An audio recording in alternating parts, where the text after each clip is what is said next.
way magtudlo ko is magamit og projector. So para mas save ang atong time kaysa magsigit og suwat makalas ang kan. Okay, so palungon akong suga ay mo pangatugab si no wala na mo. Taud-taud. Kawa lang sa mo hiling muli. So ay mo pangatugab. Pera? Kaya. Pera na. Okay. Yes, sir. Okay, saem ha. Saem. Si malimot mo, Brad. Wow, sir, saem na lang. Yes, saem. Okay, so okay, let's start. Okay. Okay, so just like any other languages, para makatuntag basa o suwat, mag-una gyud ta kat-on sa alphabet. Okay, so in Korean, ang ilang Korean alphabet gitawag nila og Hangul. Okay, so short story how Hangul was created. Okay, Hangul was created in 1443 by the great King Sejong Daewang of Joseon Dynasty.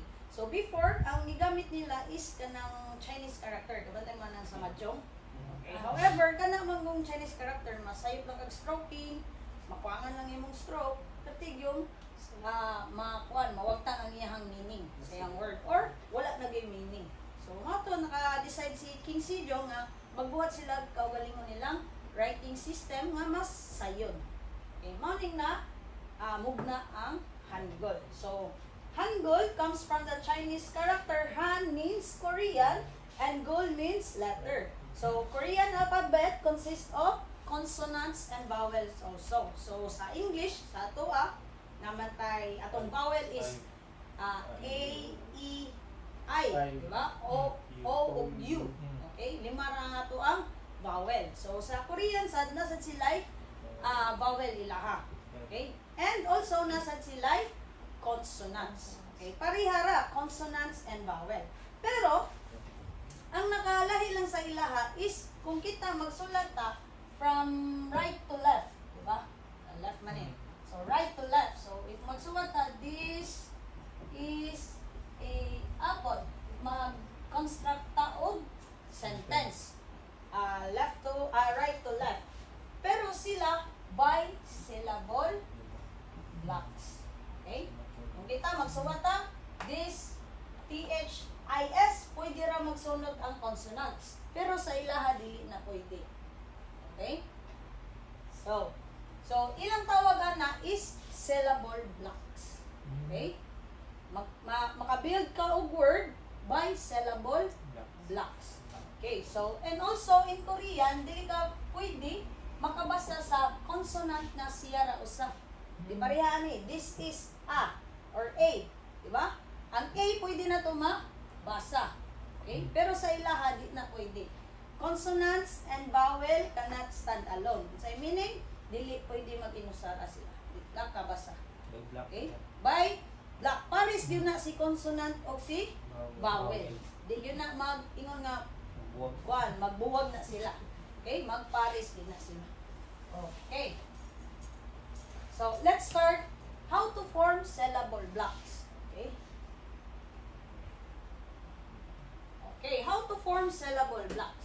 Okay, and words in Korean syllable blocks. So, syllable blocks are consist unsa dito akong giingon?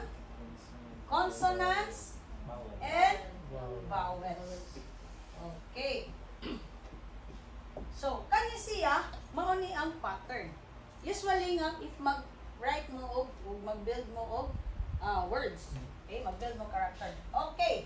So, first gyud mag-una is consonant. Okay? Sa ilahang mga words jud is consonant jud ang mag-una. Okay? Ang kanang consonant nga mag-una gitawag na siya og initial consonant. Okay? Again, ang consonant nga mag-una unsa gitawag? Initial consonant. Okay. After sa initial consonant, always gyud na vowel. Okay?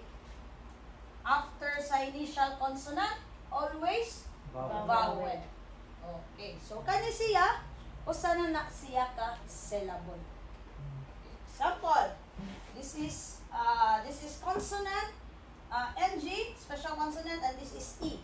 So kani siya duha ra siya ka character pero daghan na nig meaning sa ilaha. So E, pwede siya to, pwede siya tooth, pwede sad siya this. Okay? So, magdepende sa context sa sentence. Kung giunsa siya paggamit ang iyahang meaning. Okay? So, again, unsa kay itong consonant maguna?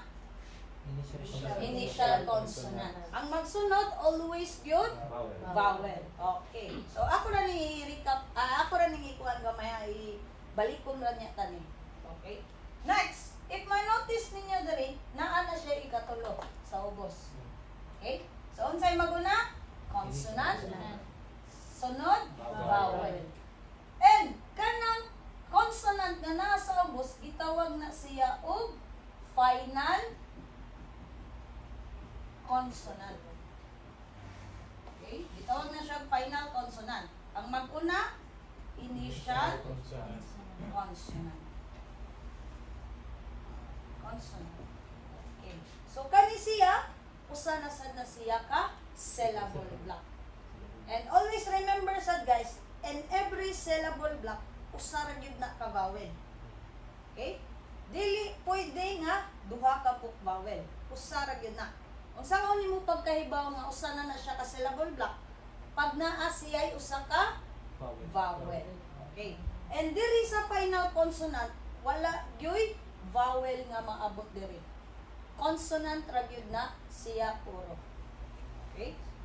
Nagets? Nagets ra? Dili ra ko paspas. Okay. Sige.